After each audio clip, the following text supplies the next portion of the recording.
My name is Sydney Mitchell, and at 11 years old, I learned that food was a luxury. That July, my parents announced they were going to Europe for a month: Paris, Rome, Santorini. They placed two $10 bills and a credit card on the kitchen table, told me it was for emergencies, then dragged their suitcases out the door without looking back. I didn't know the card had never been activated. I also didn't know that 30 days later, when they returned and threw a party to show off their European vacation photos to 40 guests, the police would walk into our living room. But that's the ending. Let me tell you how it started. From the day they left, and the door closed behind me. The Mitchell family lived in a 2-story house in suburban Denver. The front lawn was perfectly trimmed. 2 cars sat in the garage, a white SUV for Mom, a black sedan for Dad. Everything was beautiful. Everything was in its place. My mother, Diane Mitchell, had 12,000 followers on Instagram. She posted family photos every week: Sunday dinners, weekend getaways, Christmas trees. "Blessed," she'd write. "So grateful for my little family." But if you looked closely, you'd notice something. I was rarely in those photos. My father, Greg Mitchell, worked long hours at an insurance company. He came home at 7, ate dinner, watched the news, went to bed.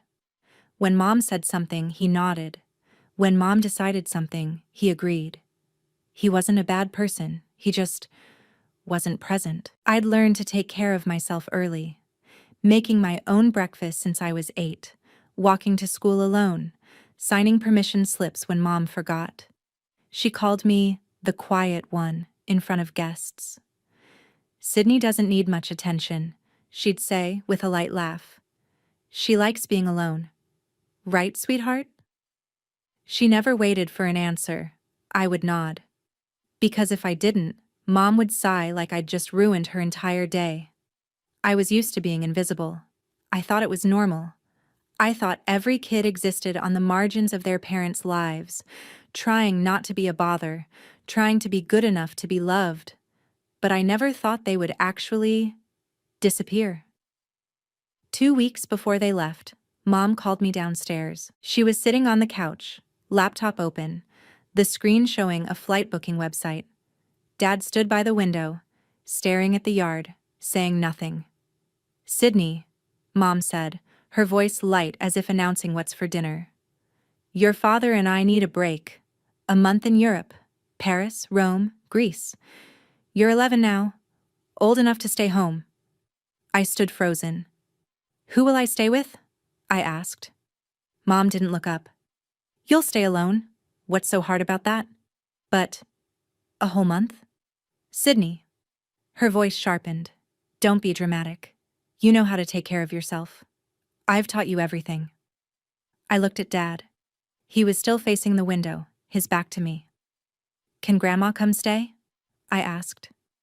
"Or Aunt Ruth?" "Grandma's busy." Mom cut me off. "And Ruth." She paused, lips pressed tight. "You know I don't speak to her." I didn't know why Mom hated Aunt Ruth.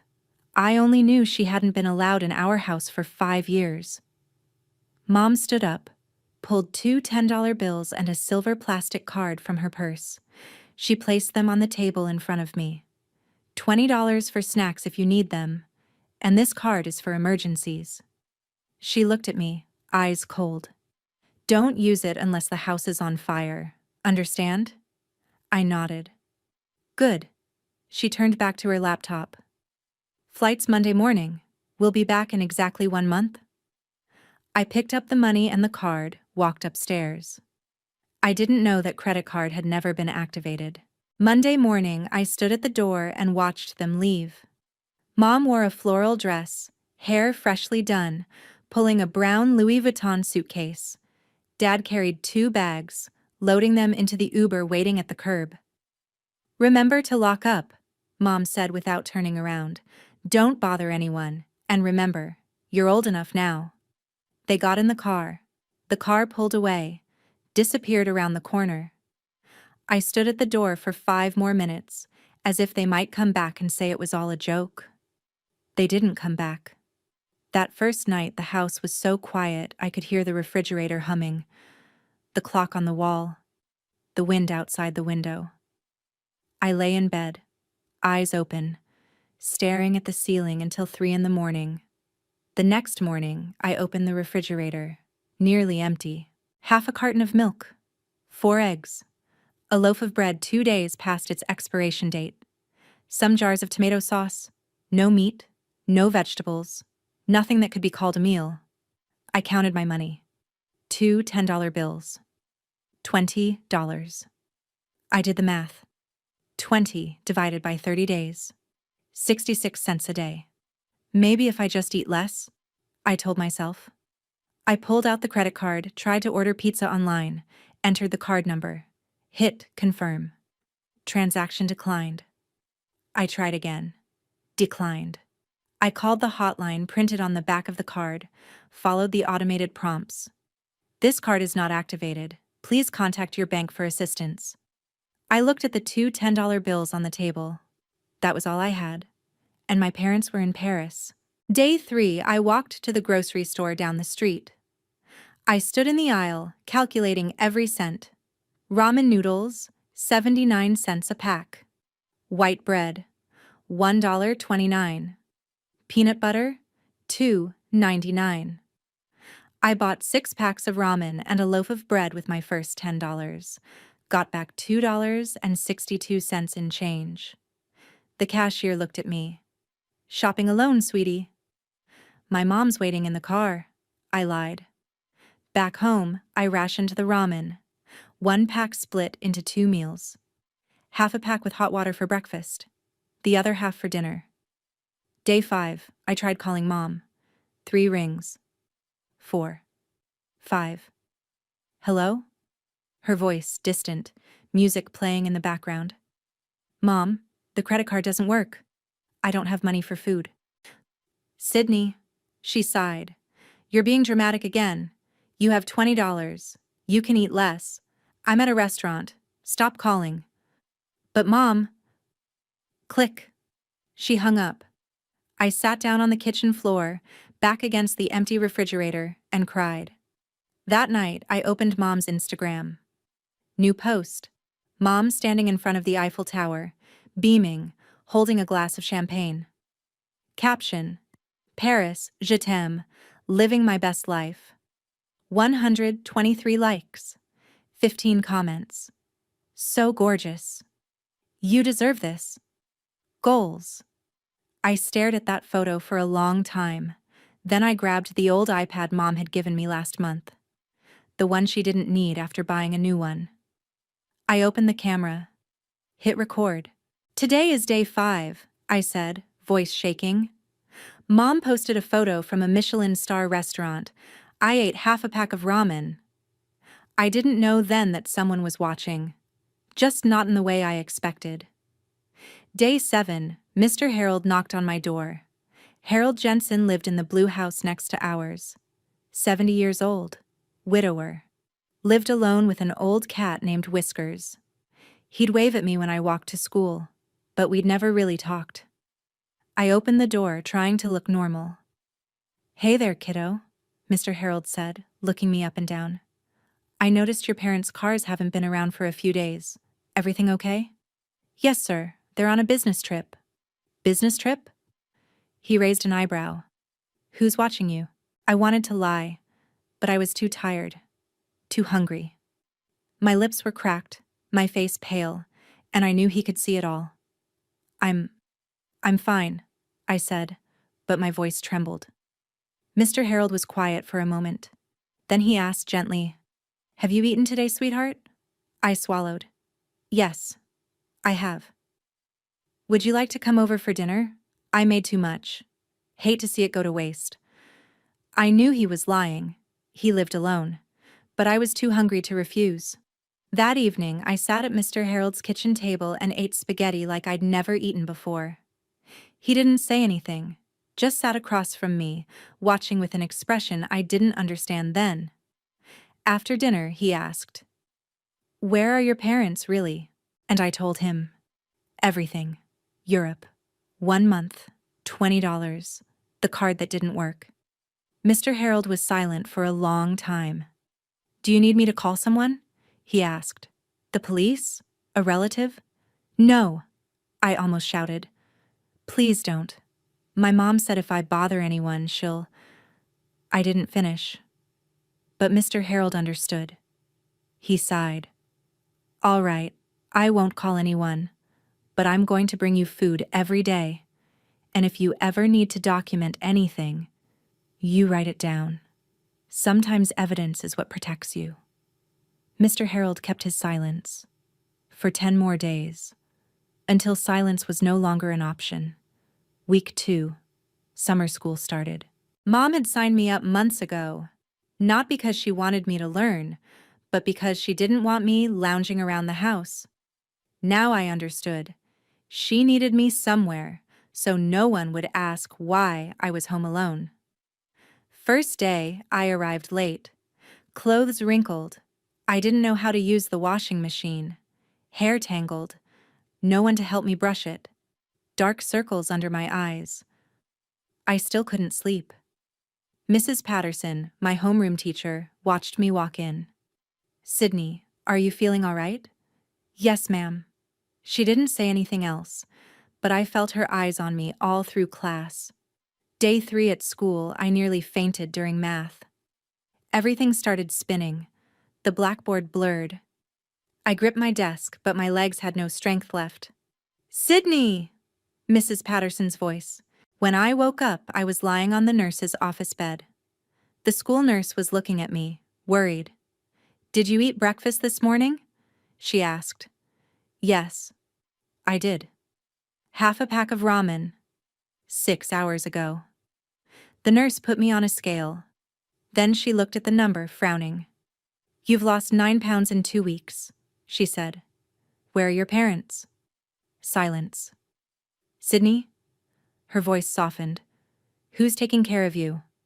I looked down at my hands, thin, pale. No one.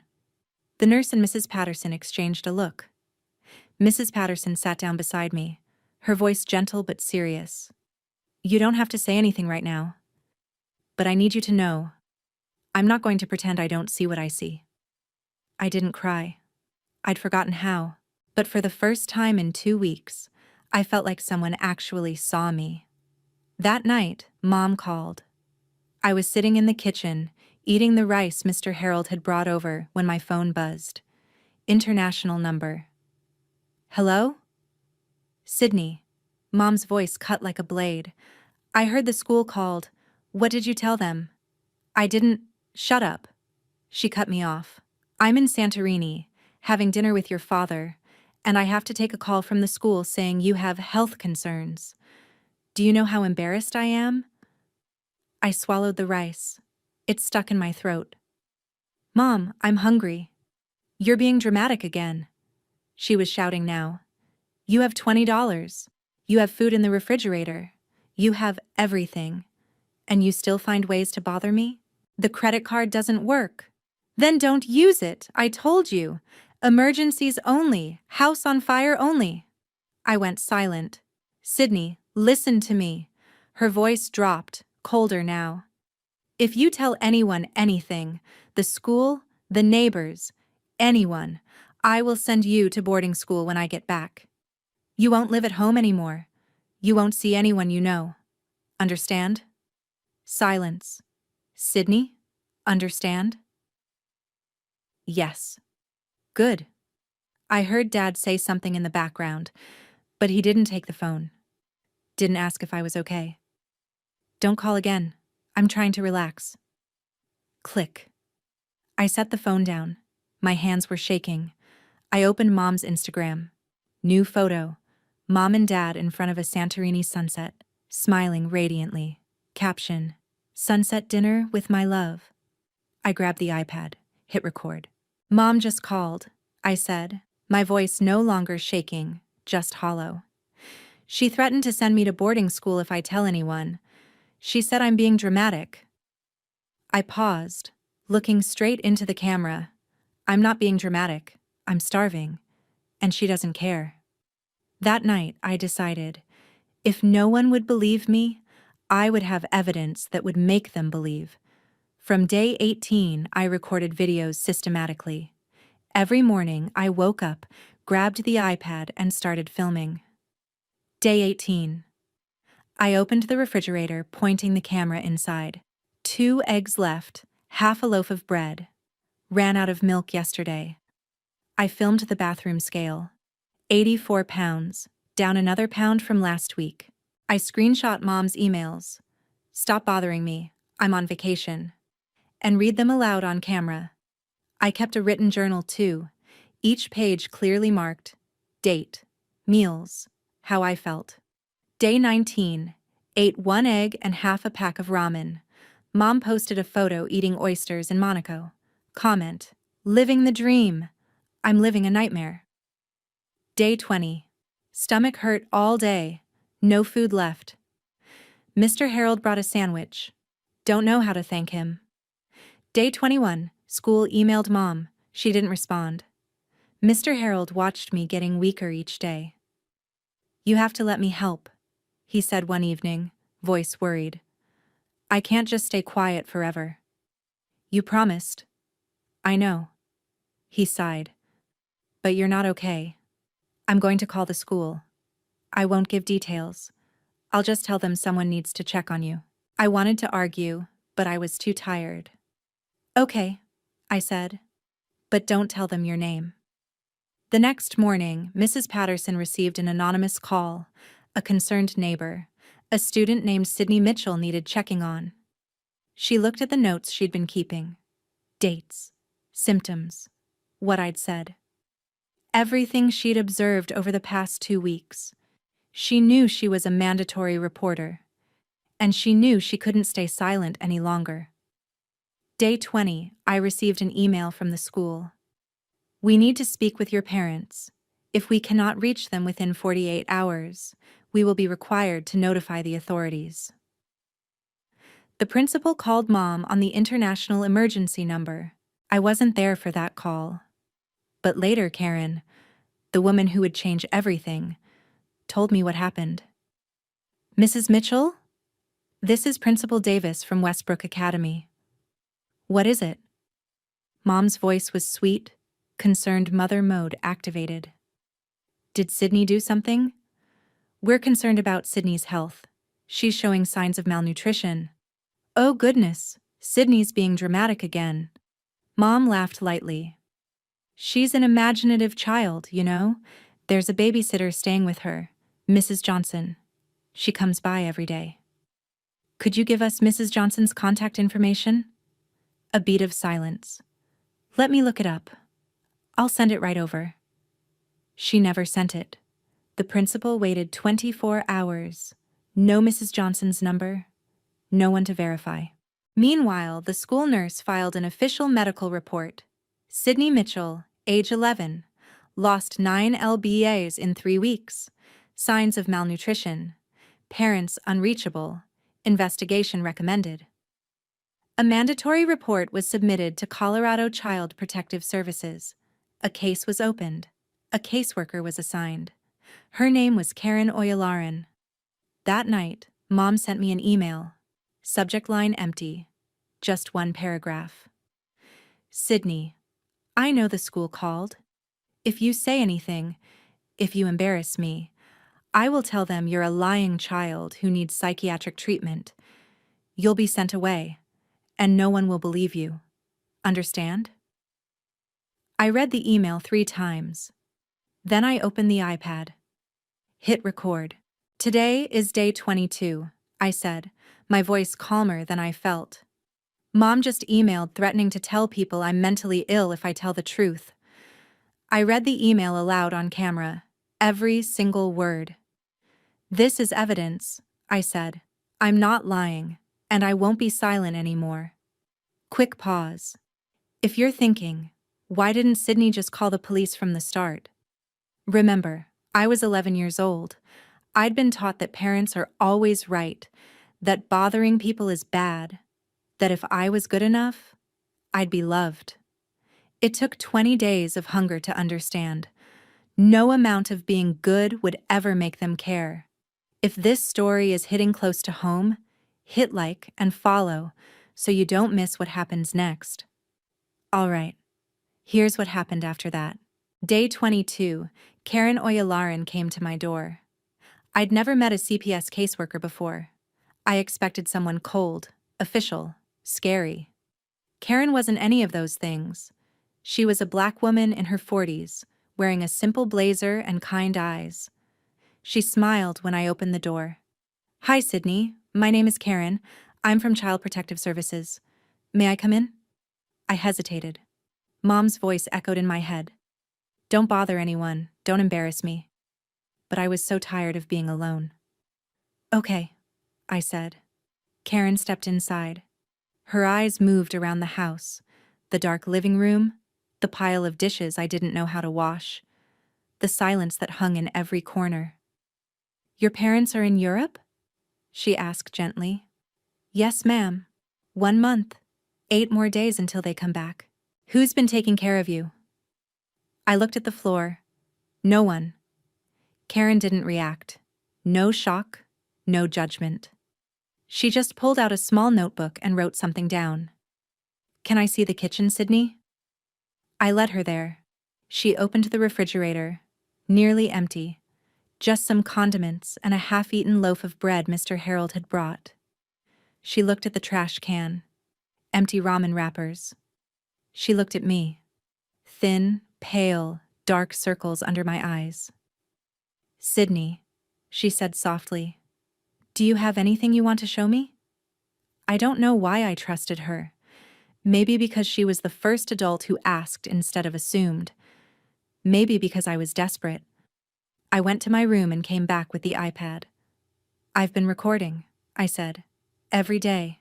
In case no one believed me. Karen took the iPad. She pressed play on one of the videos. Me standing in front of the empty refrigerator, reading the date, my voice shaking. When it ended, she looked at me. You're very brave, Sydney. These videos are important. Then she asked me a question no one had ever asked before. Sydney, do you want to be safe? For the first time, I said it out loud. Yes. Karen called Mom the next day. I wasn't in the room, but Karen told me everything afterward. Mrs. Mitchell, this is Karen Oyalaran from Colorado Child Protective Services. CPS? Mom's voice shifted, smooth, warm, the perfect concerned mother. Oh my goodness. Is Sydney all right? What happened? We've received reports of possible neglect. Your daughter has been alone for over 3 weeks. Alone? No, there must be a misunderstanding. Mom laughed lightly. Sydney has a babysitter, Mrs. Johnson. Lovely woman. She comes every day to check on her. I see. Could you provide Mrs. Johnson's contact information? Pause. Of course. Let me find it. I'll email it to you right away. She never did. Karen checked. There was no Mrs. Johnson in the neighborhood directory. No one by that name had visited our house. No one could confirm a babysitter existed, because she didn't. Karen filed a subpoena request for Mom's credit card statements, legal, official, through the proper channels. 3 days later, the bank sent the records. Karen sat me down and showed me a printed page. Numbers, dates, transactions. Sydney, she said carefully, your parents spent $47,312 in Europe this month. Hotels, restaurants, shopping. I stared at the numbers. The supplementary card they gave you? Karen continued. It was never activated. Not a single transaction. Because it couldn't be used. I knew. I'd always known. But seeing it written on paper, official, undeniable, was different. They spent almost $50,000 on their trip, Karen said quietly. And they left you with 20. I didn't cry. I thought I'd forgotten how. But something inside me cracked. What happens now? I asked. Karen closed the folder. Now, we make sure you're safe. And when your parents come home, there will be consequences. Mom called me the night after she spoke with Karen. I was at Mr. Harold's house. Karen had arranged for me to stay there temporarily while the investigation continued. Safe. Fed. But Mom didn't know that. My phone rang. International number. My stomach dropped. Hello? Sydney. Mom's voice was ice. What did you tell them? Mom, do you understand what you've done? She wasn't yelling anymore. That was worse. You're destroying this family. Everything I've built. Our reputation. Our life. For what? Because you couldn't handle being alone for a few weeks? I was starving, Mom. You were fine. Now she was shouting. I gave you money. I gave you a card. I gave you everything, and this is how you repay me? By calling the government on your own mother? I gripped the phone tighter.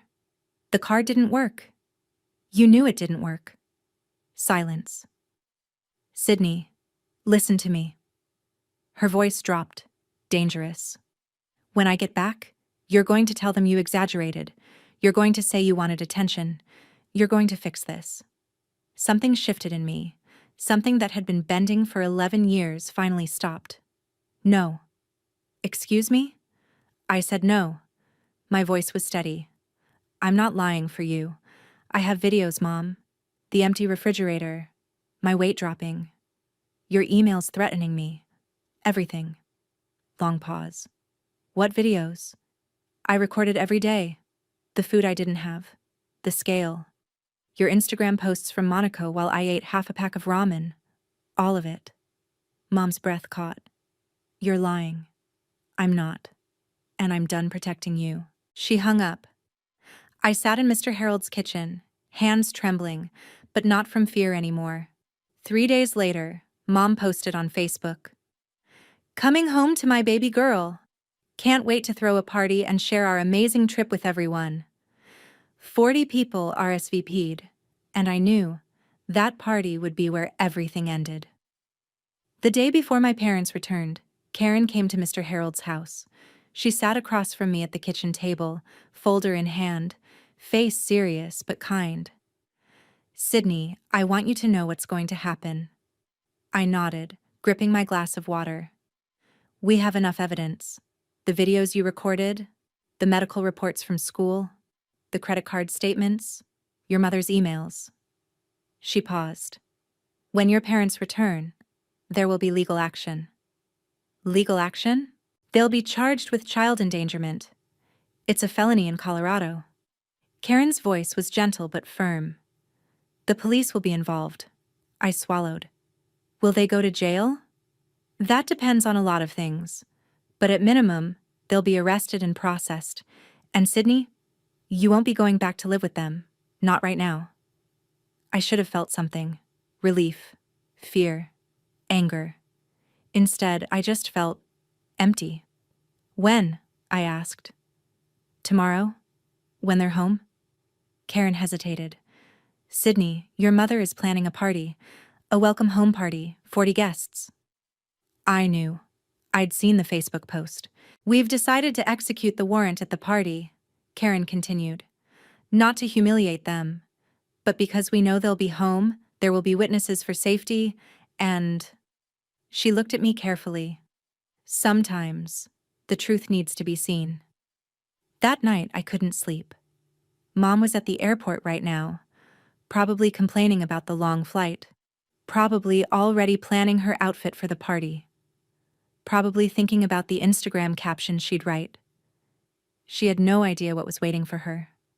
I looked out Mr. Harold's window at the street. Quiet. Dark. 2 police cars would be parked around the corner tomorrow. The day my parents came back, the Denver sky was perfectly clear. 40 guests were on their way, and so was the truth. The welcome home party started at 5 o'clock. From Mr. Harold's living room window, I watched cars pull up to my house, one after another. Neighbors, Mom's coworkers, friends from her book club, people who had liked her Instagram posts, people who believed in the perfect family.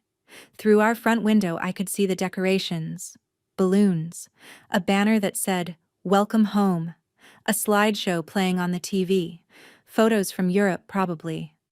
Mom stood in the living room, wearing a new dress she'd bought in Milan. Hair freshly done, smile radiant, working the room like she was born for it. "Diane, you look amazing. Tell us everything about the trip. We missed you so much."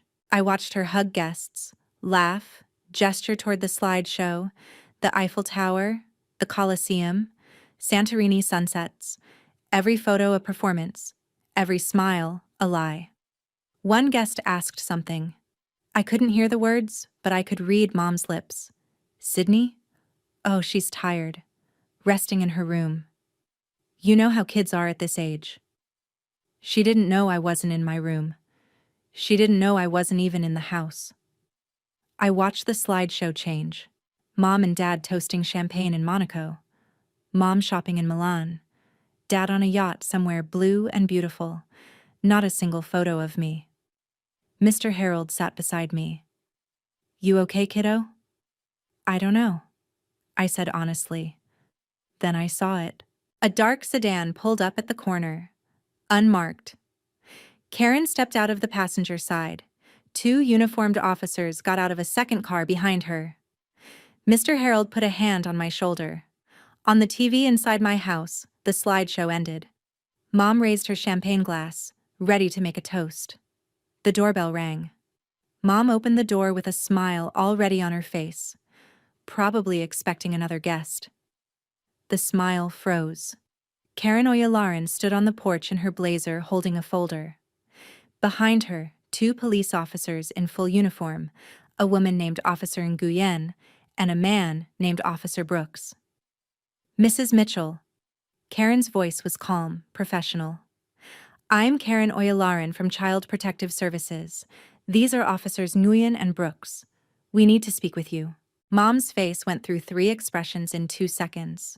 Confusion, recognition, fury. She settled on a tight smile. "I'm sorry, now isn't a good time. I'm hosting—" "Ma'am, this concerns the safety of your daughter." Behind Mom, the room had gone quiet. 40 pairs of eyes turned toward the door. The slideshow of Europe still played on the TV. Photos of the Colosseum cycling silently in the background. Mom tried to step outside, to close the door behind her. "Perhaps we can discuss this privately." Officer Nguyen spoke. "Mrs. Mitchell, we have a warrant. You and your husband are being charged with child endangerment under Colorado Revised Statute 186401. The words hung in the air. Someone in the crowd gasped. Whispers started. The champagne glasses stopped clinking. "That's ridiculous." Mom's voice was strained, but she was still performing, still smiling. "There's been a misunderstanding. Sydney is fine. She's upstairs right now." "Ma'am." Karen stepped forward. "Sydney is not upstairs. She's been in protective custody for the past 4 days." Mom's smile cracked. "What?" "Your daughter was found malnourished and alone. She documented everything." Karen held up the folder. "We have video evidence, medical records, and financial statements obtained through legal subpoena." The room was dead silent now. 40 guests stood frozen with champagne glasses in their hands, watching Diane Mitchell, the woman who had just shown them her Santorini sunset photos, being read her rights. Mom spun toward her guests, desperation cracking through her composure. "This is a misunderstanding." Her laugh was too high, too sharp. "Sydney is... She's an imaginative child. She makes things up. There was a babysitter—" "Mrs. Mitchell." Karen's voice cut through. "We've verified. There was no babysitter. No Mrs. Johnson.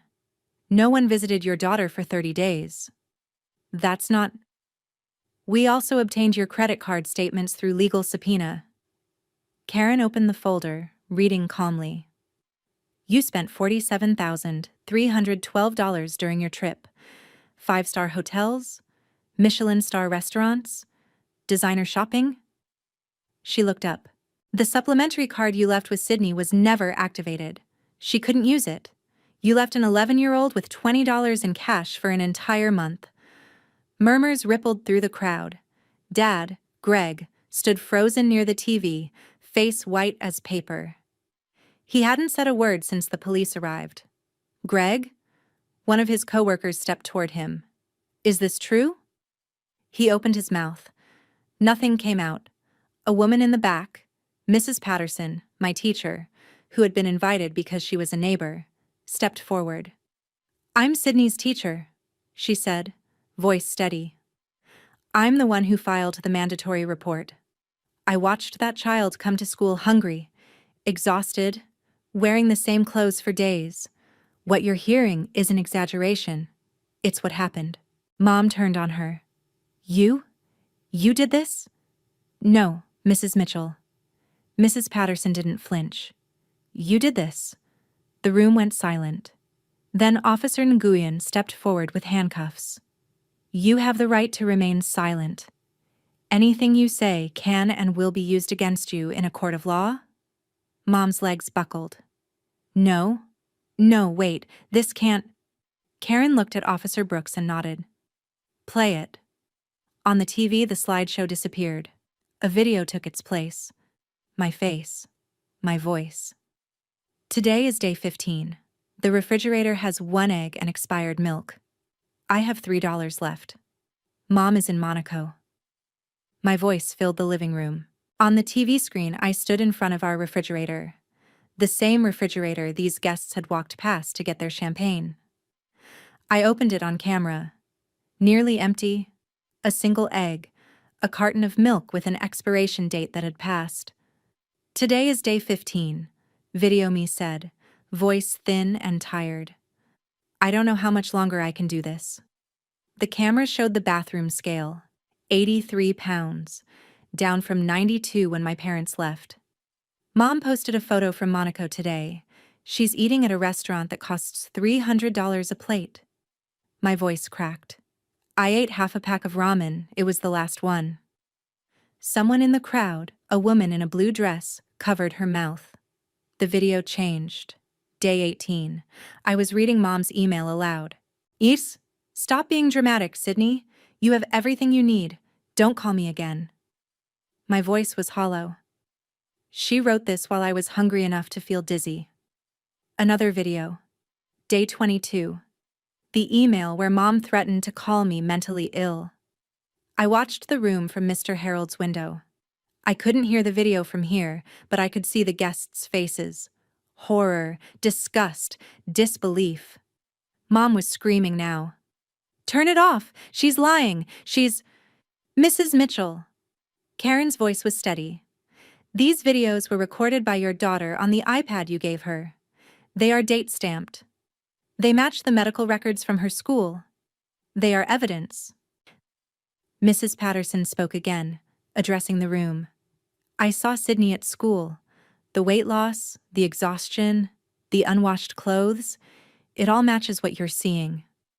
Mom looked around wildly, at her co-workers, her neighbors, her book club friends. No one would meet her eyes. Even Dad had stepped back from her.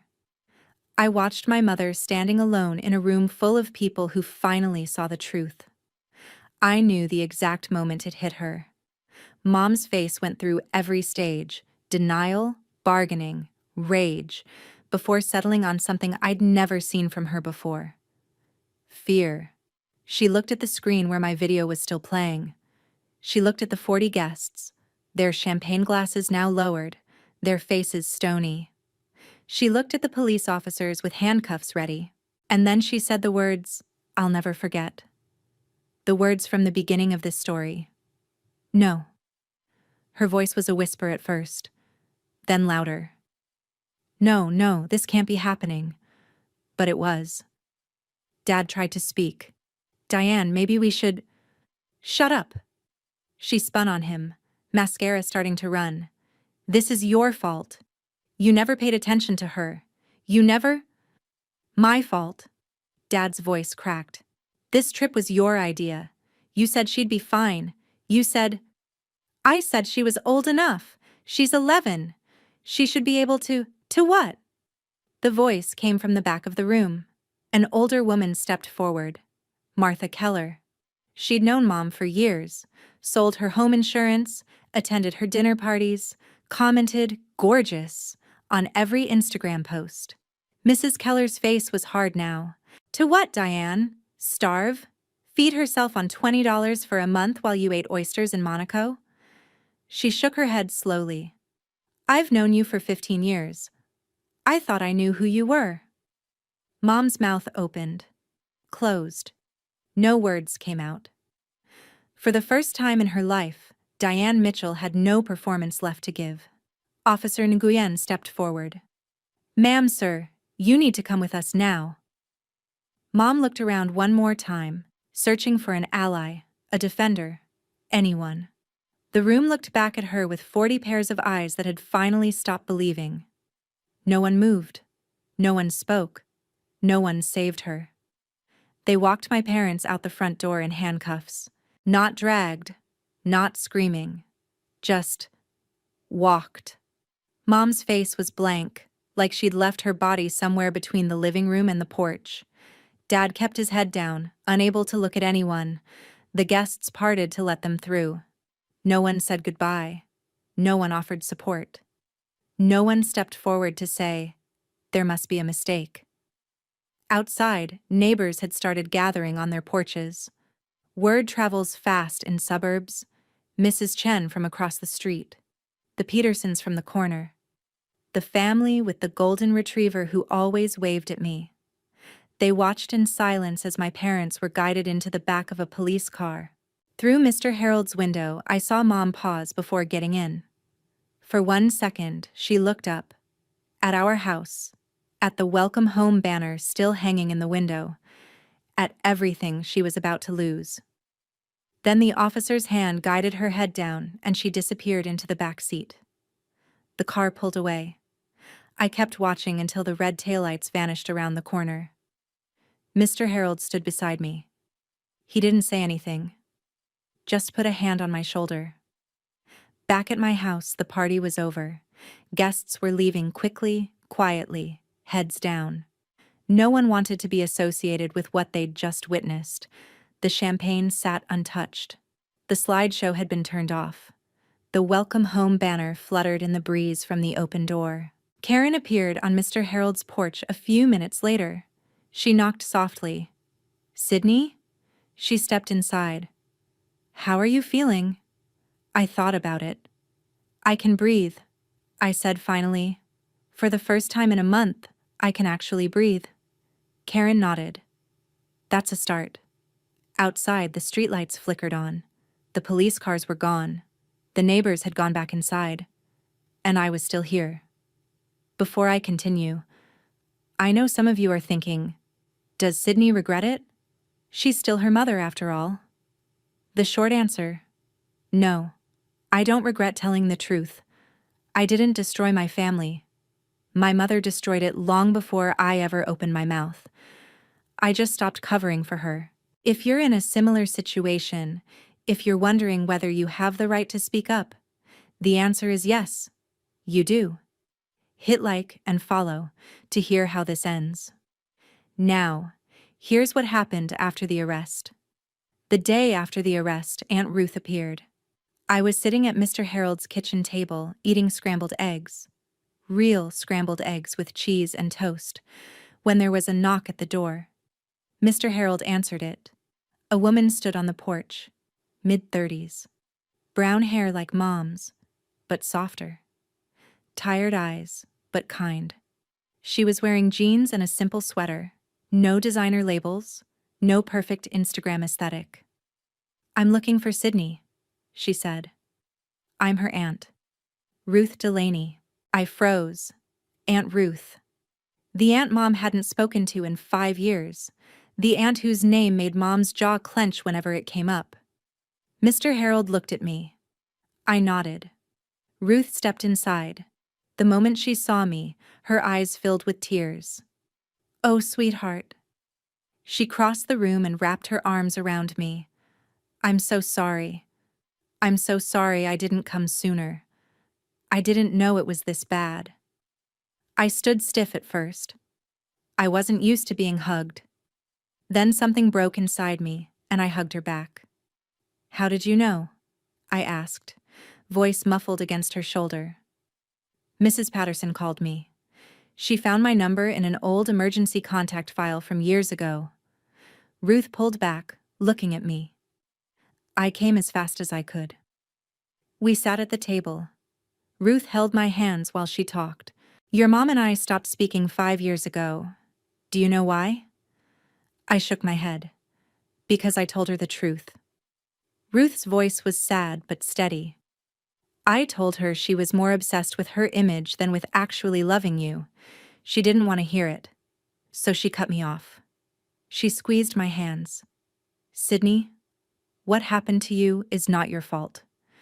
Your mother was wrong. And now you have me. I looked at this woman. This stranger who shared my blood but had been erased from my life. You barely know me, I whispered. Then let's change that. She smiled. I've already filed for temporary guardianship. CPS approved it this morning. For the first time in weeks, I felt something that wasn't hunger or fear or exhaustion. I felt hope. The legal system moved fast. Mom and Dad were charged with child endangerment, a Class 3 felony in Colorado. They posted bail, but the conditions were strict. No contact with me. Not a phone call. Not a text. Not even through a lawyer without CPS approval. The evidence was overwhelming. My video diary, 22 recordings, date-stamped, showing the empty refrigerator, the bathroom scale, my gaunt face reading Mom's threatening emails aloud. The school's medical report, 9 pounds lost in 3 weeks. Signs of malnutrition documented by a licensed nurse. The credit card statements, $47,212 spent in Europe, 5-star hotels, Michelin restaurants, designer shopping in Milan. Meanwhile, the supplementary card they'd given me showed 0 transactions, because it had never been activated. Mom's own emails. Stop being dramatic. Don't call me again. I'll tell them you're mentally ill. Their lawyer tried to spin it. A misunderstanding. An oversight. The parents believed arrangements had been made. But you can't argue with timestamps. You can't negotiate with bank records. You can't explain away a child who lost 9 pounds while her mother ate oysters in Monaco. The news spread through Denver like wildfire. Couple spends $47K on European vacation, leaves 11-year-old with $20. Mom's real estate company let her go within a week. We can't have this kind of publicity, they said. Dad was put on administrative review at his firm. Their names were in the papers, on local news, shared in Facebook groups. The Instagram account, the one with 12,000 followers, the one full of blessed and grateful, was deleted. But screenshots had already spread everywhere. A week after the arrest, Mom called me through her lawyer's number. Sydney. Her voice was strange, smaller. If you take back what you said, if you tell them you exaggerated, we can fix this. I promise I'll change. I held the phone for a long moment. Then I answered. Mom. My voice was calm, steady. Nothing like the scared 11-year-old who had begged for food 3 weeks ago. I have 22 videos. I have your emails. I have the credit card statements that CPS subpoenaed from the bank. I have the school nurse, my teacher, my neighbor, and a caseworker who all saw what you did. Silence on the other end. You had a month to change, I continued. Every time I called, you told me I was being dramatic. You threatened to send me away. You spent $47,000 on yourself while I ate half a pack of ramen a day. Sydney, I'm not finished. The words came from somewhere deep, somewhere that had been silent for 11 years. You didn't forget to activate that card. You didn't forget to arrange someone to watch me. You just didn't care. I wasn't part of the vacation. I wasn't part of the Instagram photos. I wasn't part of anything. Because to you, I was never really part of this family. I heard her breath catch. I don't hate you, Mom. And I meant it. Hate would require energy I didn't have. But I won't lie for you. And I won't talk to you again until I'm 18 and I can decide for myself. Sydney, please. Goodbye, Mom. I hung up. My hands were shaking. But not from fear. From something else. Something that felt like freedom. Ruth was standing in the doorway. She'd heard everything. Are you okay? She asked softly. I thought about it. I think so. I looked at the phone in my hand. I think I just said everything I needed to say. Ruth crossed the room and hugged me. I'm proud of you, she whispered. That was the hardest thing, and you did it. I didn't cry, but I held on tight. That was the last time I heard my mother's voice for 7 years. 6 months later, we went to court. I wasn't there. Ruth and Karen agreed it would be better for me to stay home, to hear the result afterward rather than watch my parents stand before a judge. But Karen told me everything. Mom and Dad took a plea deal to avoid a trial. Their lawyer had advised them. The evidence was too strong, the public sentiment too damning. A trial would only make it worse. The sentence, 2 years probation, 200 hours of community service, and a permanent mark on their records. Child endangerment, a felony conviction that would follow them forever. But that wasn't the real punishment. The judge revoked their parental rights, permanently. Parents have a sacred duty to protect their children, the judge said, according to Karen. You chose a luxury vacation over your daughter's safety.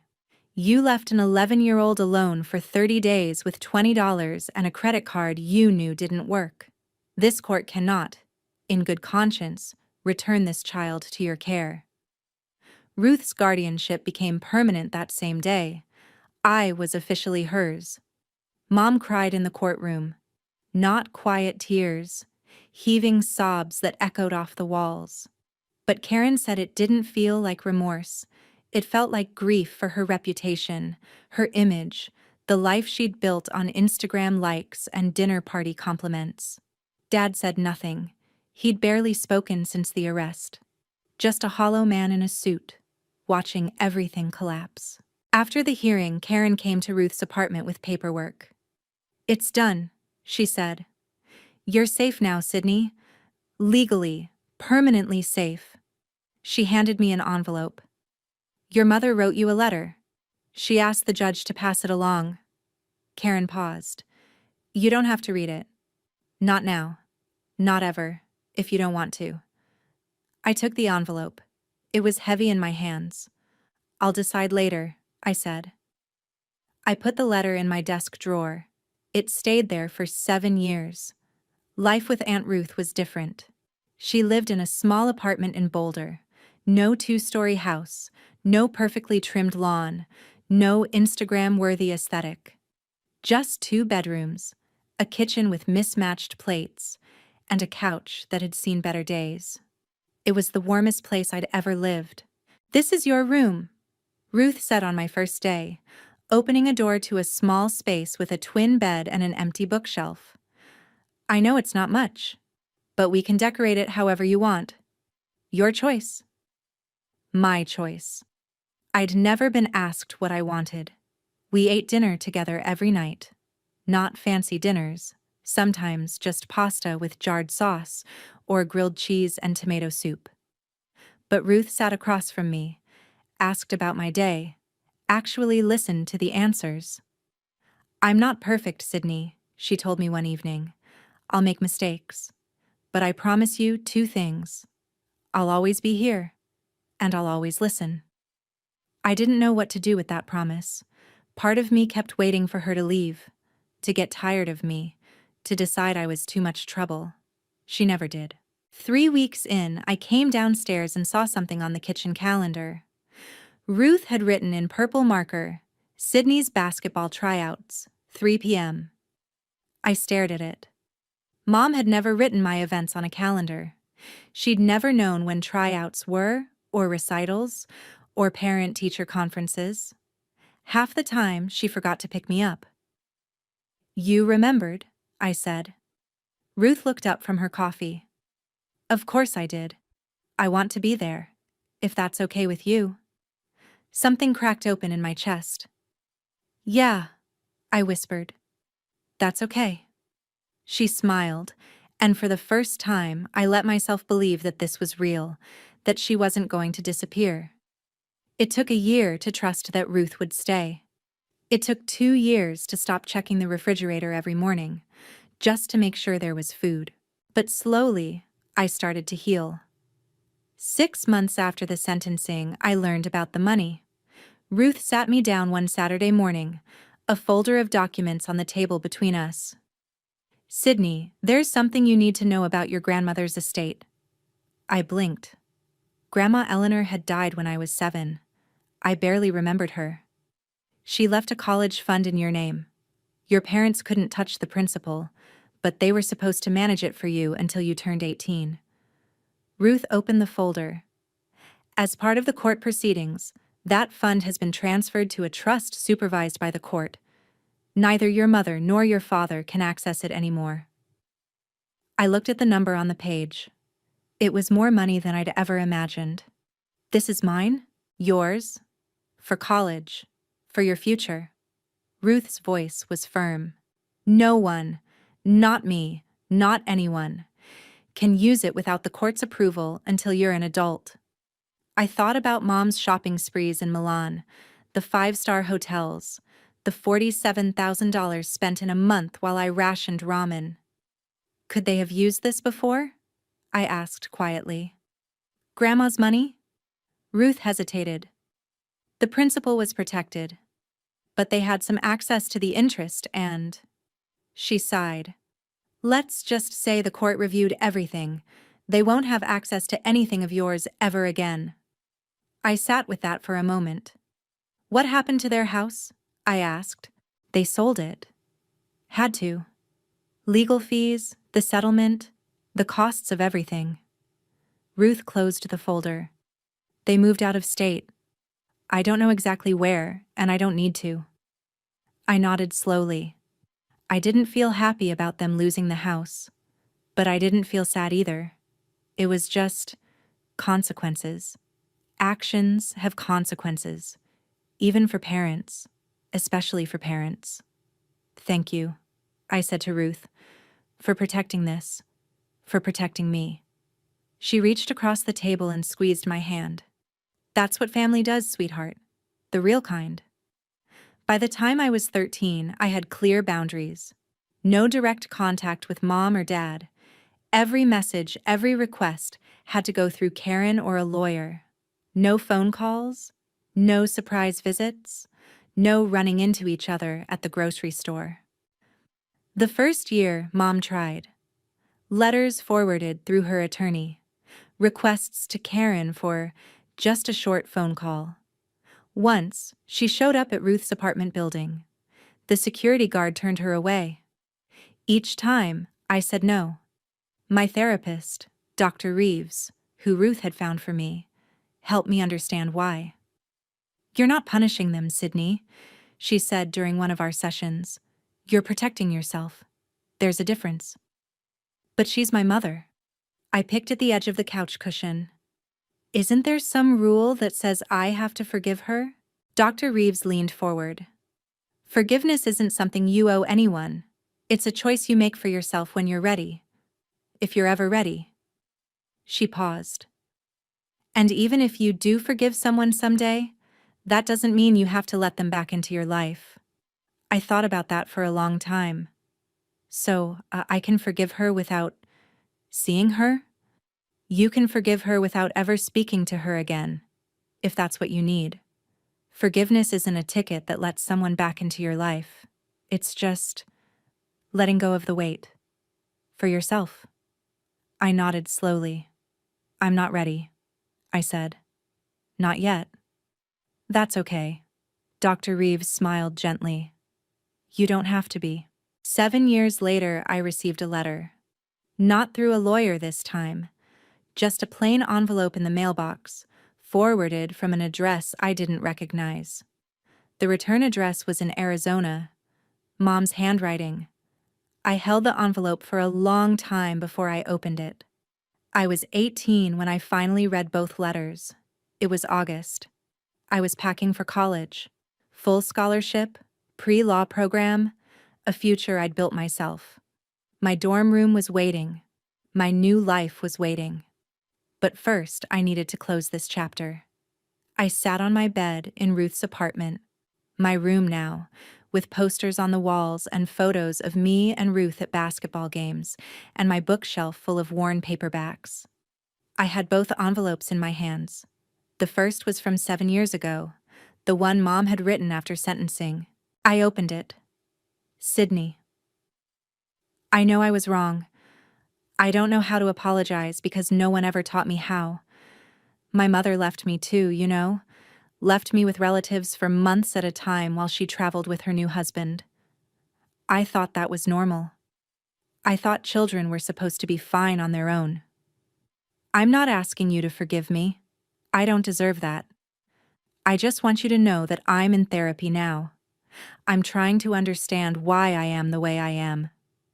And if you ever want to talk, I'll wait, however long it takes. Mom. I read it twice. Then I opened the second letter, the one from a few months ago. Sydney.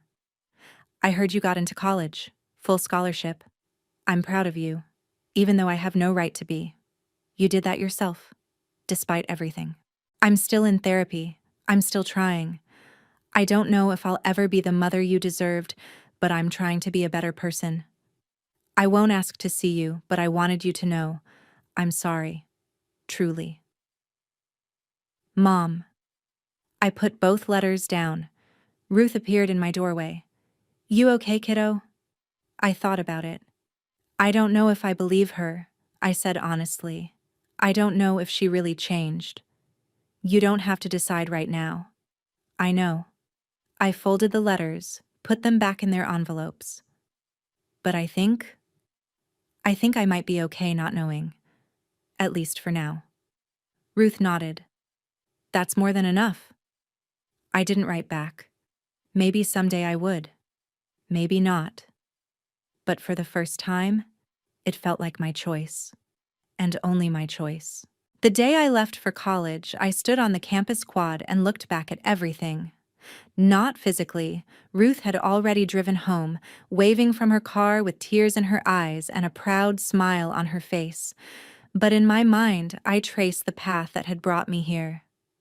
I remembered the 11-year-old girl sitting in an empty kitchen, counting $20, wondering if she could survive a month.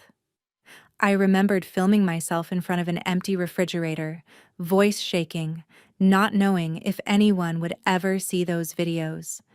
I remembered Karen asking, "Do you want to be safe?" and realizing it was the first time anyone had given me a choice. I remembered Ruth showing up at Mr. Harold's door, a stranger who became family. I remembered standing in that kitchen, phone in hand, telling my mother, "I won't lie for you. 7 years. 7 years since that summer." And here I was, healthy, educated, whole. Not because someone rescued me, because I rescued myself. I'd been taught that speaking up was betrayal, that silence was loyalty, that good children didn't cause trouble. It took starving alone in my own house to understand the truth. Silence doesn't protect you. It only protects the people who hurt you. I looked around the quad, students laughing, carrying boxes, starting new chapters. My chapter. My life. I pulled out my phone and texted Ruth. "Made it. Room's nice. Thank you for everything." She replied instantly, "So proud of you. Always." I smiled. Someone behind me asked directions to the library, a girl about my age, looking lost. I pointed her the right way, and we ended up walking together, talking about majors and hometowns and hope. The past didn't disappear. It never would. But it didn't own me anymore. People ask me sometimes, if you could go back, would you do anything differently? The answer is always the same. No. I don't regret telling the truth. I don't regret the videos, the reports, the day the police walked into my mother's perfect party. I don't regret standing in that kitchen and telling her I wouldn't lie.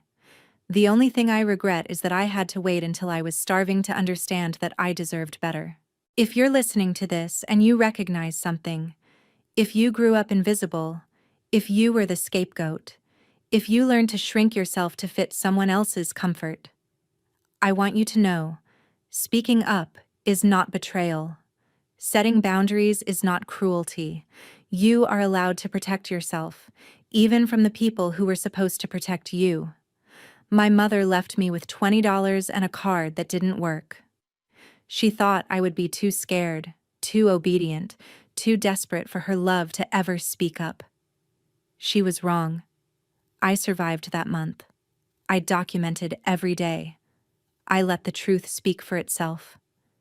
And when the consequences came, when she stood in her own living room, surrounded by her perfect guests, watching her perfect image shatter, that wasn't revenge.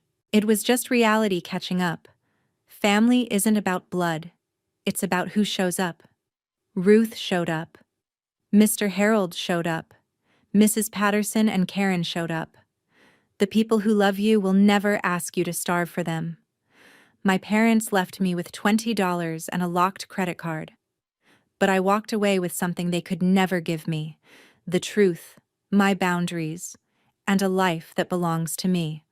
And that is the only happy ending I need. Thank you for staying until the end. If my story reached you, if you've ever felt invisible in your own family, if you've ever wondered whether you had the right to speak up, I hope you know now. You do. You always did. Don't forget to like, subscribe, and hit that notification bell so you don't miss stories like this. Check the description for the next video. Another story about truth, boundaries, and finding your way out. See you in the next one.